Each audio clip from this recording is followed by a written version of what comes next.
My name is Natalie Nahai and I'm a web psychologist.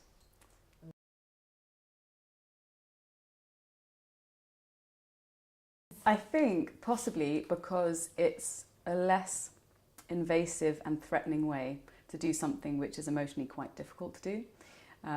A lot of research has shown that one of the issues around using screens is lack of eye contact. So feeling like we're not emotionally connecting with someone means that we don't have to be responsible for the emotional consequences.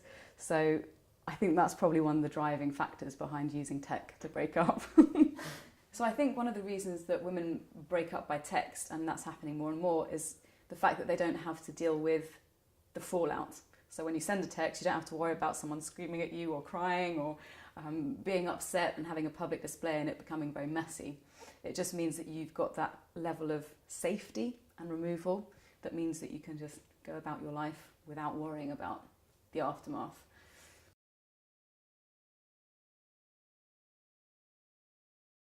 I think with Brazil, you've got to look at some of the cultural elements that influence people's perceptions of relationships. So, for instance, Brazil is quite a Catholic country. It's perceived as being flirtatious and quite raunchy, which I suppose flirtation is something that happens normally. But when you look at developing longer-term relationships, it's actually quite conservative in many places.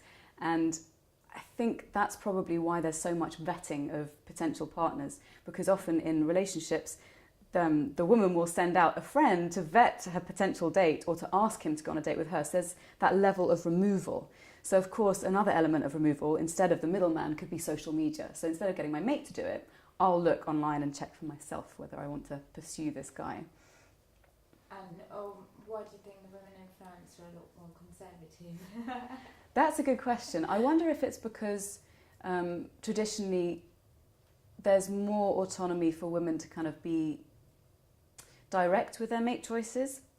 But I think one of the difficulties with this cultural difference between the two is drilling down how much impact tech has on the changing perception of what relationships are. So I would imagine that in cultures like France, where you've got a tradition of meeting up in public places where the man and the woman can meet individually, autonomously, you don't have that same vetting process in the way that you might in Brazil. So it's more of an individual decision. So perhaps there's a bit more risk-taking there because it's more acceptable. But it'd be interesting to carry out a study and find out conclusively.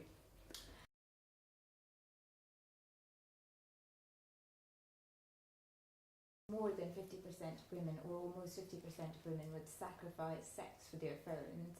Don't you think this is a bit... Oh my God. What's that? How many would sacrifice sex for their phone? Almost close to 50%, like 47. Wow. In the UK. Yeah, that is a very interesting stat. I think we've got to ask a few questions first about that. What's the age group of these women? Are they getting their kicks elsewhere?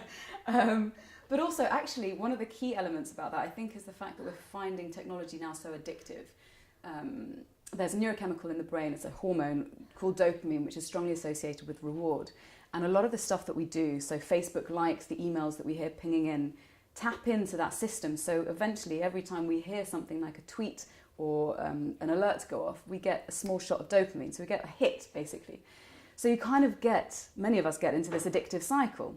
So what do addicts do? They start rejecting other forms of pleasure in order to get that hit. So I think part of it is also to do with that.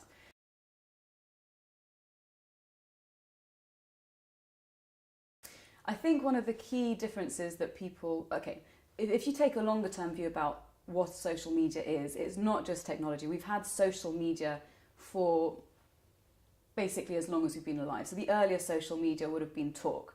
We talk, we're social, it's the medium through which we express relationships, etc. So this idea that it's a new thing is fake, basically. So things like storytelling, speaking around fires, smoke signals, phoning people up, letters, Sunday lunches, communities at churches, all of this is social.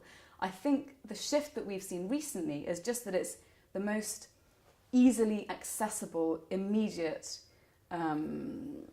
form of communication that we use in this day and age. And with everyone now in the workplace, not just the men but also the women, that I would imagine has contributed to the rise in women using more social media, as in the online platforms, because they're using it on the go, it's always in their pocket, and it's something that's quick and easy to do. So I think it's about just a modern expression of very deep ancient drives.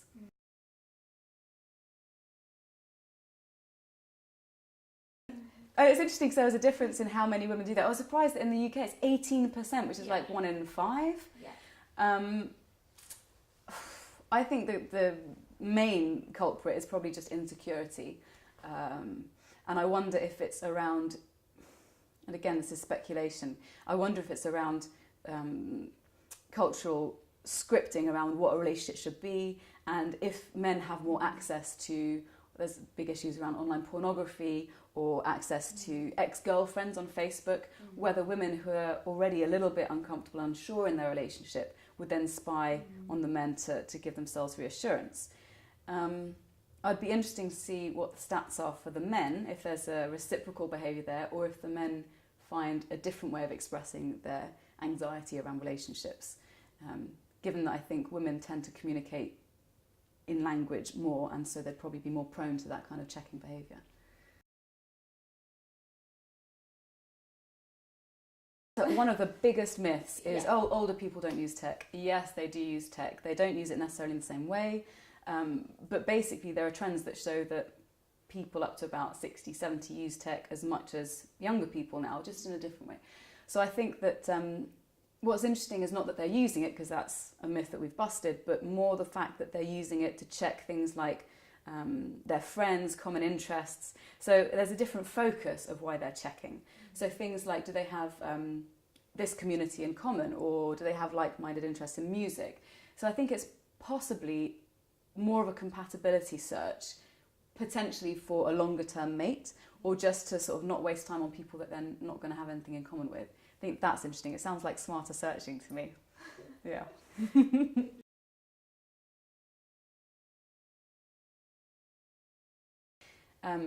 So I think technology makes us think that things have changed a lot, but basically it's just a new platform through which to express old drives, and relationships are relationships, and they might change a little bit based on the tech that we're using, but fundamentally it's the same old stuff.